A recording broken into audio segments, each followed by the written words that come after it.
Amino acid को पकड़ पकड़ के चुन चुन के ले जाता था, किस पर, राइबोसोम पर ले जाता था, ताकि राइबोसोम पर उससे प्रोटीन बन सके, है ना। प्रोटीन का रॉ मटेरियल था वहां पर अमीनो एसिड, और उसको जब भी प्रोटीन बनाना होगा तो उसको क्या चाहिए, अमीनो एसिड चाहिए, और ये अमीनो एसिड उस तक पहुंचाता कौन था, टीआरएनए पहुंचाता था। आरएनए के बारे में बताया था कि आरएनए जो होता है स्ट्रक्चरल आरएनए होता है, और वो क्या करता है, वो राइबोसोम को बनाता है, कुछ प्रोटीन के साथ मिलकर राइबोसोम को बनाता है। हम आपको बताए थे कि इतना कुछ और भाई बात बताए थे कि सबसे ज्यादा कौन पाया जाता है, तो आरएनए। उसके बाद आपको जो है सॉल्युबल आरएनए किसको बोलते हैं, ये सब करके कुछ बताए थे कि 1-2 नंबर का जो क्वेश्चन आएगा वो आराम से आपका बन जाएगा आरएनए में। लेकिन यहाँ पर अब एक बात जो आ रही है वो बात है कि रचना ऑफ टीआरएनए, है ना, स्ट्रक्चर ऑफ टीआरएनए। तो हम लोग शुरू करते हैं टीआरएनए की रचना, इसे भी क्वेश्चन आता है। टीआरएनए की जो रचना होती है वो 3 प्रकार का कम से कम तो बोल ही सकते हैं। एक है प्राथमिक रचना, हाँ, जिसमें टीआरएनए जो होता है ना लीनियर फॉर्म में पाया जाता है, रेखीय रूप में पाया जाता है। और दूसरा है सेकेंडरी स्ट्रक्चर या द्वितीयक रचना, इसमें जो आरएनए होता है वो क्लोवर लीफ जैसा एक पौधा है, क्लोवर, उसके पत्ती के रूप में नजर आता है, या उसके पत्ती के जैसा वो पाया जाता है। और थर्ड है 3 डायमेंशनल या आपका टर्शियरी उसका स्ट्रक्चर टीआरएनए का, उसमें वो एल शेप्ड नजर आता है, हाँ, अंग्रेजी का एल जो होता है अल्फाबेट उसके जैसा वो नजर आता है। तो ये कुछ आपको पढ़ना है, थोड़ा सा देख लेते हैं हम लोग। तो टीआरएनए की रचना में आते होता है एकदम ऐसा ही होता है, एकदम जो है ना सीधा लीनियर रूप में होता है सजा हुआ, मतलब आपका 3:5 रूप में वो आपका सजा होता है। अब दूसरा आते हैं द्वितीयक रूप या सेकेंडरी स्ट्रक्चर। तो दूसरा शुरू करते हैं स्ट्रक्चर। सेकेंडरी स्ट्रक्चर जो होता है जब उसमें कुछ फोल्डिंग हो जाए तब वो आपका क्या हो जाता है, सेकेंडरी स्ट्रक्चर का निर्माण करता है। अब फोल्डिंग जो होता है, फोल्डिंग के कारण यहाँ पर पार्शियल बेस पेयरिंग हो जाएगा, कुछ जो है ना आपके जो बेस हैं वो आपस में पेयरिंग कर लेते हैं, जिसके कारण स्टेम और लूप के रूप में जो है ना आपका टीआरएनए डिफरेंशिएट हो जाता है, वो नजर आता है, ठीक है। यहाँ पर जो बेस है वो आपका, जहां पर बेस आपका आपस में जुड़ा हुआ होगा, पेयर्ड रहेगा, वहां पर आपको स्टेम नजर आता है, और जहां पर पेयरिंग नहीं हो पाता है बेस के बीच में, वो आपका लूप के रूप में नजर आता है। तो इसमें थोड़ा सा लिख लेते, इसमें देखिएगा ये आपका लीनियर था शुरुआत में, ये प्राइमरी स्ट्रक्चर से ही बनता है, ये शुरुआत में लीनियर था। तो एक छोर ऊपर में देखिए 5 इंच है, और एक छोर जो है ना 3 इंच है, 5 इंच है, और एक छोर क्या है 3 इंच है। 3 इंच को हम लोग एक्सेप्टर आर्म कहते हैं, 3 इंच जिधर होता है ना वो एक्सेप्टर आर्म है उसका, और 3 इंच वाला जो छोर है आपका वो पूरा यहाँ से वहां तक जो है ना वो आर्म कहला रहा है। नीचे से ऊपर तक का जो हिस्सा है उसको एक साथ क्या कहते हैं, आर्म कह रहे हैं, बांह कह रहे हैं, एक्सेप्टर आर्म। उसका जो 3 इंच होता है वो अनपेयर्ड है। वहां पर अगर बेस का अरेंजमेंट आप देख रहे होंगे तो कैसा होता है, ए सी सी और जी और ए। वो ए सी सी जो है इंड 3 इंड पर ए सी सी, वो सभी के सभी टीआरएनए में पाया जाएगा। जो भी टीआरएनए होगा उसके 3 इंड जो होता है, जो अनपेयर्ड होता है, उस पर क्या पाया जाता है, ए सी सी पाया जाता है। लेकिन ये जो चौथा बेस है, फोर्थ, जी या ए, मतलब ग्वानिन या एडेनिन, ये अलग अलग में अलग अलग होता है, ठीक है। ये अलग, कोई में ए हो सकता है, मतलब एडेनिन हो सकता है, किसी में ग्वानिन हो सकता है, लेकिन ये सीसी जो है ना वो सब में होगा। जो भी टीआरएनए होगा उसमें क्या होगा, ए सी सी इंड पाया जाएगा। कौन इंड है, ये 3 इंड है, तो इसलिए 3 इंड को हम लोग एसीसी इंड भी कहते हैं। 5 इंड जहां से शुरुआत हुआ है इसका, देखो कैसे घूम गया है पूरा। 5 इंड का जहां से शुरुआत हुआ है वो देखो वहां से पेयरिंग शुरू हो गया है, पेयरिंग दोनों में शुरू हो गया है। यहाँ पर जो है ना वो जो आपके बेस पेयर्स हैं वो 7 हैं, 7 जोड़ा आपका बेस है जो आपस में पेयरिंग कर लिया है। तो वो जो आप देख रहे हो ना उसकी टोटल संख्या कितनी है, 7 है। अब देखो जो पेयर्ड इलाका है उसी को स्टेम कह रहे हैं, देख रहे हो क्या, स्टेम। तो ये जो पेयर्ड इलाका है ना टी आने पर उसको क्या कहते हैं, स्टेम कहते हैं। तो एक आपका हो गया कौन, एक्सेप्टर आर्म हो गया। दूसरा में आते हैं, सेकेंड आ जाइए। सेकेंड आर्म का नाम है डी आर्म, ठीक है, ये सेकेंड आर्म है। उसका बात कर लो, उसमें डी आर्म का बात है। उस डी आर्म में देख लो आपका लूप है पाया जाता है, लेकिन फर्स्ट जो है ना आर्म में आपका लूप नहीं है। लूप देख लो जरा सा, लूप उसमें नहीं था, इसमें लूप है, ठीक है ना, उसमें लूप नहीं है, इसमें लूप है। ये जो लूप देख रहे हो ना ये लूप है क्या, देखो इसमें जो भी बेस है ना वो पेयरिंग नहीं की कर पाए हैं, तो अनपेयर्ड रह गए बेस। तो टी आने पर जो इलाका, जो हिस्सा जहां पर बेस पेयरिंग नहीं हो पाता है, अनपेयर्ड रह जाता है, वो लूप बनाता है। और जहां पर पेयरिंग हो जाता है वो स्टेम बनाता है। तो देखो पहला जो आर्म था, फर्स्ट आर्म, उसका नाम था एक्सेप्टर आर्म। एक्सेप्टर आर्म में सिर्फ और सिर्फ स्टेम पाया जाता है, लूप नहीं पाया जाता। लेकिन सेकेंड आर्म जो है जिसका नाम था डी आर्म, डी आर्म में आप देख रहे होंगे स्टेम और लूप दोनों है, ठीक है। तीसरा जो है आपका, इसमें जो बेस पेयर की संख्या आप देख रहे होंगे 3 से 4 है, 4 यहाँ पर दिखा रहे हैं, ठीक है। आपका इसमें आते हैं एक्सेप्टर आर्म जो है, एक्सेप्टर आर्म में थोड़ा सा हम ऊपर में चलते हैं। जो फर्स्ट आर्म था आपका उसमें देखिए 7 पेयर्ड क्या है, 7 पेयर्ड बेसेस है ना, जबकि 4 क्या है, अनपेयर्ड है। ऊपर में देखो 4 अनपेयर्ड रह गया है। तो ये ध्यान रखना है कि जो आपका एक्सेप्टर आर्म होता है उसमें 4 आपका बेस जो होता है वो अनपेयर्ड होता है, जबकि 7 जो होता है ना वो बेस पेयर्स के रूप में होता है। तो 7 पेयर्ड होता है, जबकि 4 जो होता है वो कैसा होता है, अनपेयर्ड होता है। जिसका क्या स्थिति है, तो नीचे से अगर चलेंगे तो CCA हो जाएगा, CCA। और चौथा जो है उसका नाम क्या था, A और G हो जाना चाहिए आपसे। अब हम आगे बढ़ते हैं नेक्स्ट। ये जो आपका आप देख रहे थे दूसरा जो आपका आर्म था जिसको हम लोग डी आर्म कर रहे थे, इसका काम क्या है, ये क्या करता है, स्पेसिफिक अमीनो एसिड के एंजाइम को जो है ना वो आपका एक्टिवेट करता है। कहा भाई पार्टिकुलर अमीनो एसिड को इस टी आरएनए के साथ जोड़ सके। तो डी आरएनए का काम क्या है, अमीनो एसिड को जोड़ने के लिए एक पार्टिकुलर एंजाइम को स्टिमुलेट करना, खास अमीनो एसिड खास एंजाइम को स्टिमुलेट करना जो खास अमीनो एसिड को लाकर इस पर जोड़ देगा। नेक्स्ट आ जाओ, सेकेंड, थर्ड आ जाओ। थर्ड आर्म जो है, थर्ड आर्म का बात करें, इसको ए आर्म भी बोलते हैं या एंटीकोडॉन आर्म भी बोलते हैं। एंटीकोडॉन नाम क्यों दे रहे हैं, तो इस आर्म को भी, थर्ड आर्म को भी देख लो, इसमें भी स्टेम और लूप है ना, इसमें भी स्टेम है और लूप है।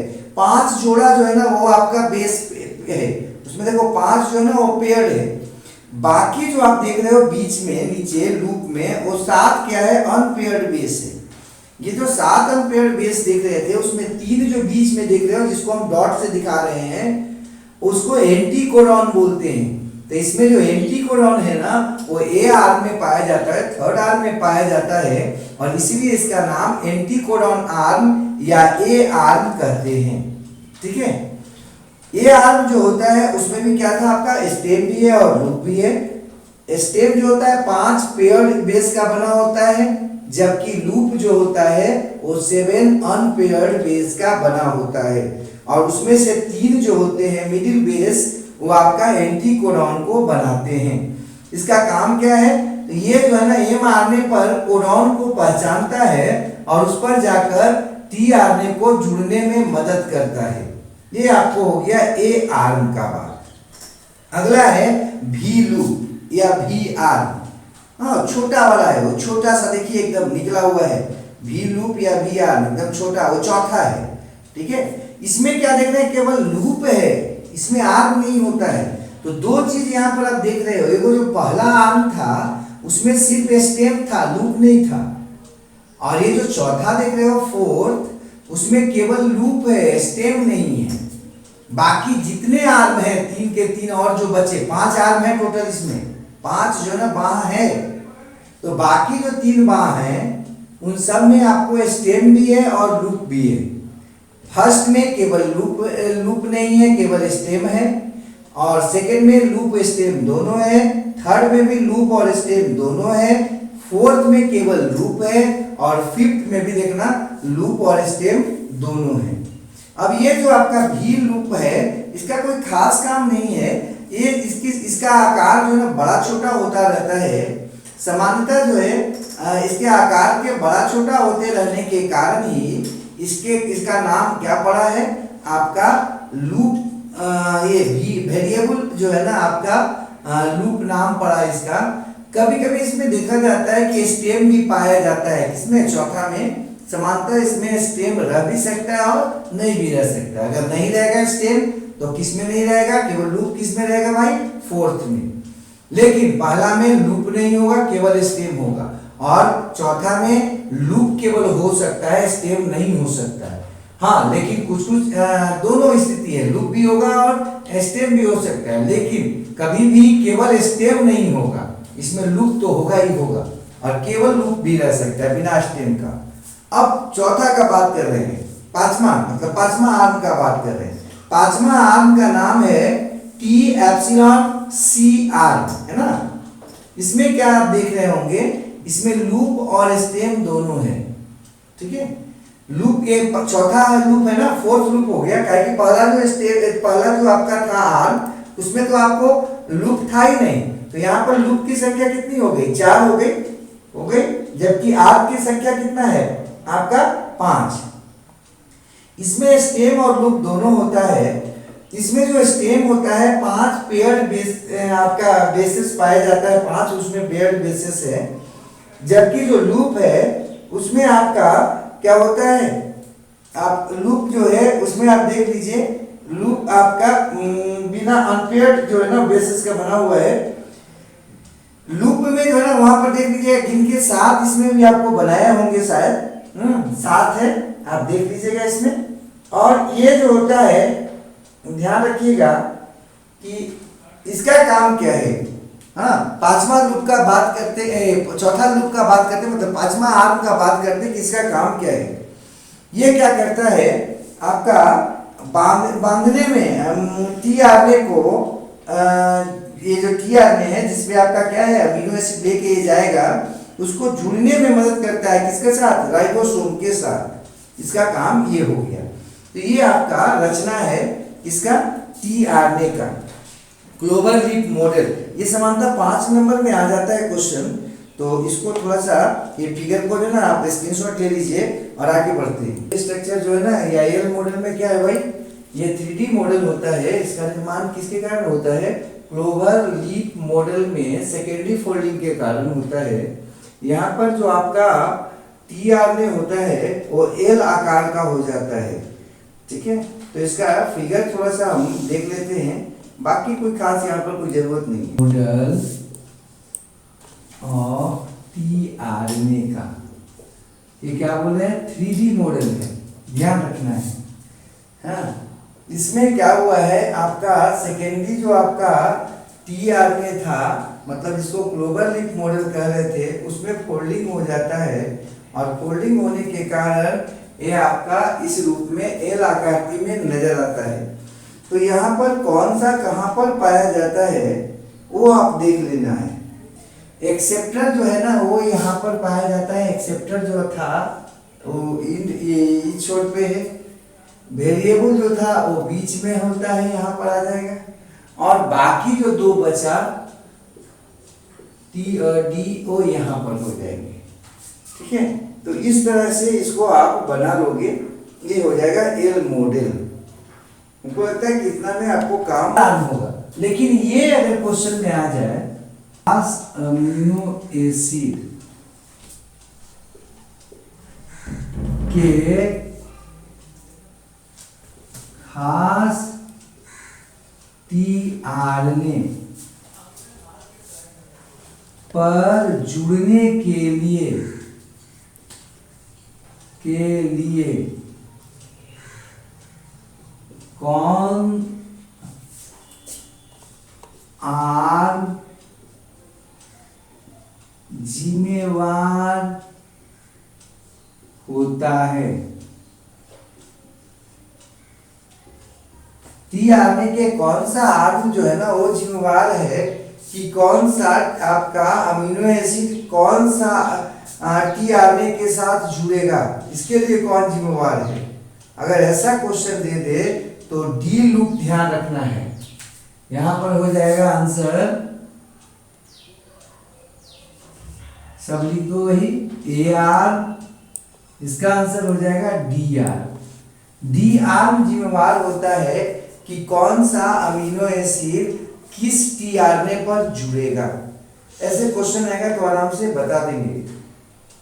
समय कौन सा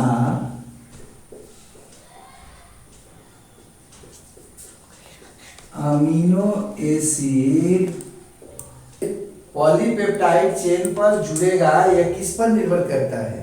निर्माण के समय कौन सा अमीनो एसिड पॉलीपेप्टाइड चेन पर जुड़ेगा, यह किस पर निर्भर करता है। अब पांचों का नाम लिख लीजिए। A R amino acid polypeptide chain पर जुड़ेगा, ये निर्भर किस पर करता है। तो जैसे ही ऐसा क्वेश्चन आ जाए कि किस पर निर्भर कर, तो आंख बंद करके एक्सेप्टर आर्म पर, ठीक है, एक्सेप्टर आर्म जो है ना वो रिस्पॉन्सिबल है कि कौन इसमें होता है ना, उस आर्म पर निर्भर करता है कि कौन सा अमीनो एसिड पॉलीपेप्टाइड चेन के निर्माण के समय जुड़ेगा। ये निर्भर करता है किस पर, ए आर्म पर निर्भर करता है। कोई दिक्कत नहीं होना चाहिए।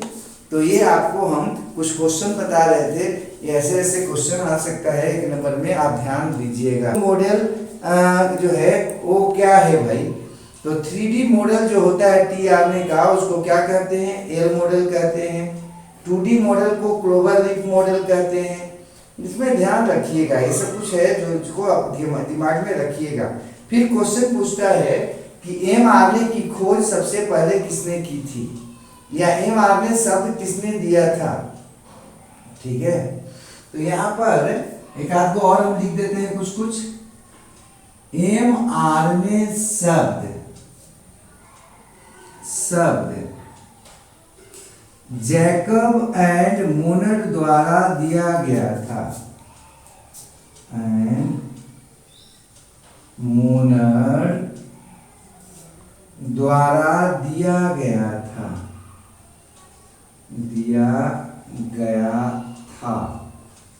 ये सब 1 नंबर में काम देगा आपको।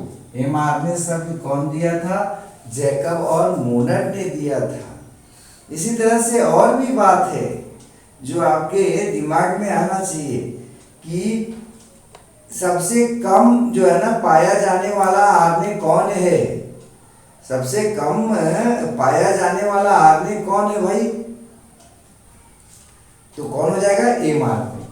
हाँ, ऐसे क्वेश्चन आएगा, दिमाग में रखिएगा। एमआरएनए सबसे कम पाया जाने वाला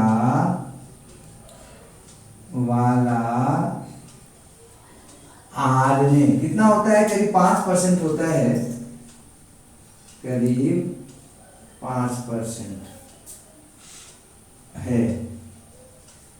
ठीक है, ऐसे हो गया।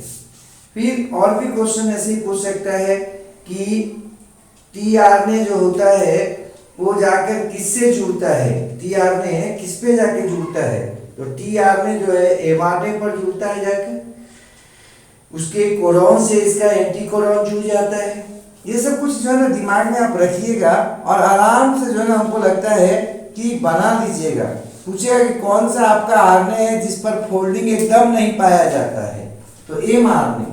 टीआरएनए पर भी देखिए आप फोल्डिंग था, आरआरएनए पर भी आपको फोल्डिंग पाया जाता है। एक क्वेश्चन और लिख लेते हैं, एमआरएनए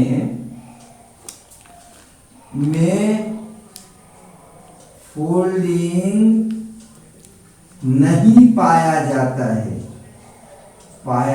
है, तो लूप और जो है लूप का बात इसमें नहीं करोगे। बाकी जो भी देखे होंगे, आर ने देखे, आप टी आर ने देखे, उन सब में फोल्डिंग था, लूप और स्टेम का बात था। यहाँ पर लूप और स्टेम का बात नहीं करेंगे। अगर मान लेते हैं, अब आपसे पूछेगा कि आपने एम आपने में और कुछ ज्यादा नहीं, इससे ज्यादा होना चाहिए, इतना काफी है आप लोगों के लेवल में, तो इतना दिमाग में रखिएगा। थोड़ा सा हम एमआरएनए के प्रकार को बता देते हैं, मोनोसिस्टोनिक एमआरएनए और पॉलीसिस्टोनिक एमआरएनए। बॉन्ड जो होता है ना, उसको ट्रांसक्रिप्शन का इकाई माना जाता है, यूनिट माना जाता है। अर्थात इसका एमआरएनए का वह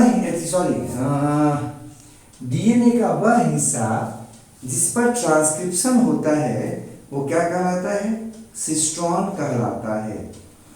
ठीक है, ये सबसे छोटा भाग होता है डीएनए का, जो कम से कम एक जो है ना आरएनए को बना दे और वो आरएनए पॉलीपेप्टाइड या पेप्टाइड का निर्माण कर दे। सिस्ट्रॉन शब्द सबसे पहले दिया गया था बेंजर के द्वारा। फिर से बोल दे रहे, सिस्ट्रॉन क्या है? सिस्ट्रॉन इकाई होता है ट्रांसक्रिप्शन का, अर्थात डीएनए का वह सबसे छोटा हिस्सा जो आपका किसको बना सकता है? आरएनए को बनाता है और उस आरएनए से पेप्टाइड का निर्माण कर सकता है। क्या कहलाता है? सिस्ट्रॉन कहलाता है। सिस्ट्रॉन को हम ट्रांसक्रिप्शन का इकाई कहते हैं और सिस्ट्रॉन शब्द जो था वो सर्वप्रथम दिया गया था किसके द्वारा? बेंजर के द्वारा। तो आंसर लिख लेते हैं, बना या एक से अधिक सिस्ट्रॉन से बना हुआ आरएनए। वैसा आरएनए को मोनोसिस्टोनिक आरएनए कहते हैं जो सिर्फ एक सिस्ट्रॉन से बनता है, अर्थात जिस आरएनए से एक बार ट्रांसलेशन द्वारा केवल एक पेप्टाइड चेन बनता है उसे क्या कहते? उसे मोनोसिस्टोनिक कहते हैं। लेकिन वैसा एमआरएनए जिसमें एक बार ट्रांसलेशन द्वारा एक से अधिक पेप्टाइड श्रृंखला का निर्माण होता है उसको कहते हैं क्या बाबू? मोनो के जगह पर पॉलीसिस्टोनिक एमआरएनए। अब ये जो पॉलीसिस्टोनिक एमआरएनए होता है वो सामान्यतः जो है आपका प्रोकैरियोट्स में पाया जाता है, जबकि मोनोसिस्टोनिक जो होता है वो यूकैरियोट्स में पाया जाता है। तो थोड़ा सा आ जाते मोनोसिस्टोनिक और पॉलीसिस्टोनिक को पहले हम फिगर से बता देते हैं। देखो, ये कोई डीएनए था, ठीक है। डीएनए के बारे में पीछे हम लोग पढ़े हैं, ये कितना धागीय होता है? 2 धागीय रचना होता है, ठीक है, हेलिकल रचना होता है। एक तरफ इसमें 5x3 तो दूसरे तरफ क्या हो जाएगा? 3x5 होता है, ऐसे पढ़े हैं हम लोग। अब मान लेते हैं इतना दूर से इसमें क्या हुआ? ट्रांसक्रिप्शन हुआ। क्या हुआ बाबू? ट्रांसक्रिप्शन हुआ। जब ट्रांसक्रिप्शन होगा तब इससे क्या बनेगा? आरएनए बनेगा।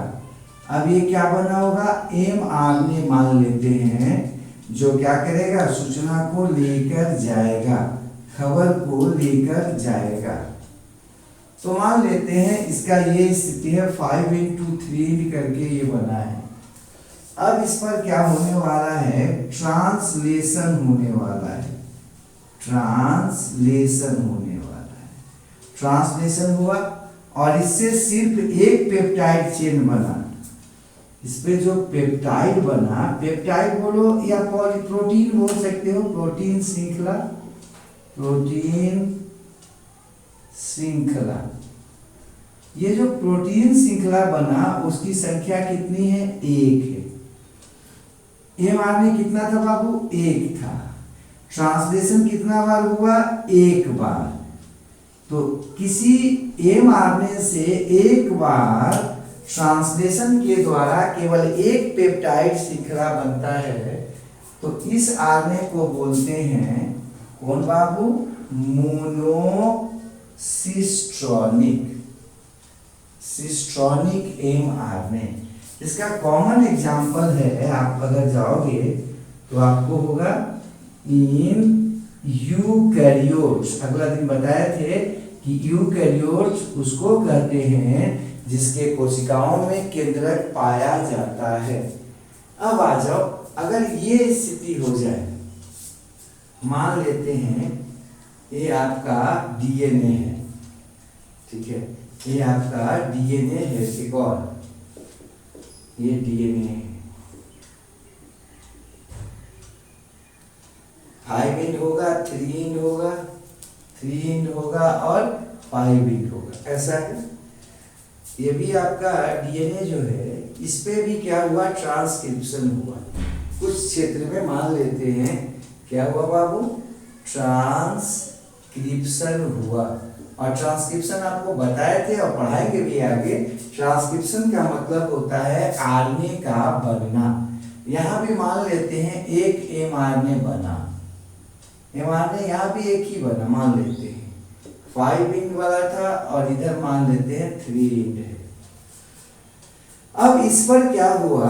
mRNA का नाम यहाँ पर कर दीजिए, एक mRNA बना। अब ये क्या करेगा? ट्रांसलेशन करेगा, ट्रांसलेशन किया। ट्रांसलेशन कितना बार हुआ भाई? तो ट्रांसलेशन जो है ना एक बार किया, एक बार। लेकिन एक बार करने में क्या करे? कई पेप्टाइड चेन बना दे। देखो यहाँ पर पेप्टाइड चेन जो है ना, हम उदाहरण लेके मान रहे हैं 3 बना दिया, मान लेते हैं ऐसा पेप्टाइड चेन है। ये क्या है? पेप्टाइड चेन है। अब पेप्टाइड चेन की संख्या यहाँ पर कितनी है भाई? 3 है। एक mRNA था, एक बार ट्रांसलेशन किया, लेकिन पेप्टाइड कितना बनाया? एक से ज्यादा बनाया। तो इसको यहाँ पर अब क्या कह दोगे? Polycistronic, polycistronic. तो पॉलीसिस्ट्रॉनिक किसको कहेंगे? दिमाग में आ जाना चाहिए। वैसा mRNA जो आपका एक ही बार ट्रांसलेशन में एक से ज्यादा पेप्टाइड चेन बना देता है, तो वो कहलाता है क्या बाबू? पॉलीपेप्टाइड। एक से ज्यादा बनाने वाला mRNA क्या कहलाएगा? एक बार में मोनोसिस्टोनिक की जगह पर पॉलीसिस्टोनिक कहलाएगा। और ये उदाहरण कौन है? अधिकांश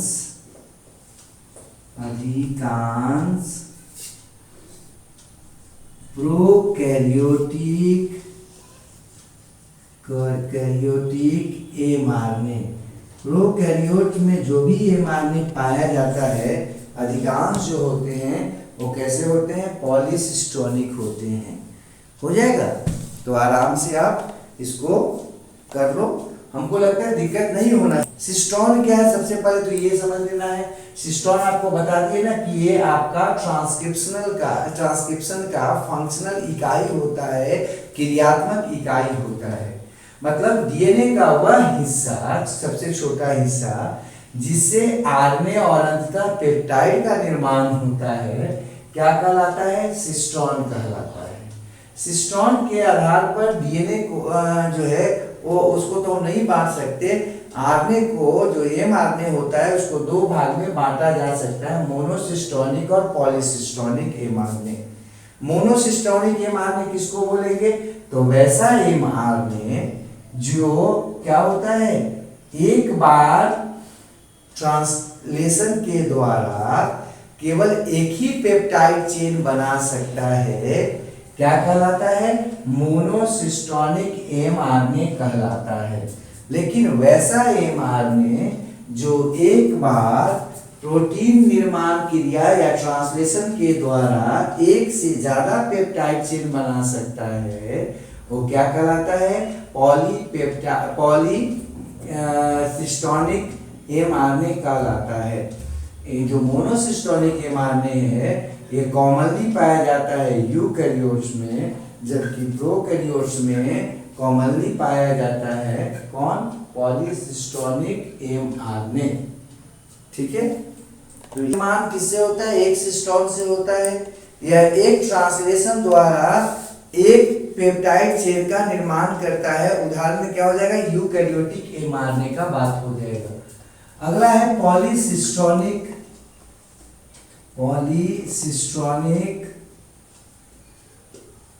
एमआरएनए। वो सब के सब कैसे होते हैं? पॉलीसिस्टोनिक होते हैं, मतलब वैसा एमआरएनए से एक बार ट्रांसलेशन के द्वारा कई जो है ना पेप्टाइड चेन बनता है। ठीक है, ये आपका हो गया पॉलीसिस्टोनिक।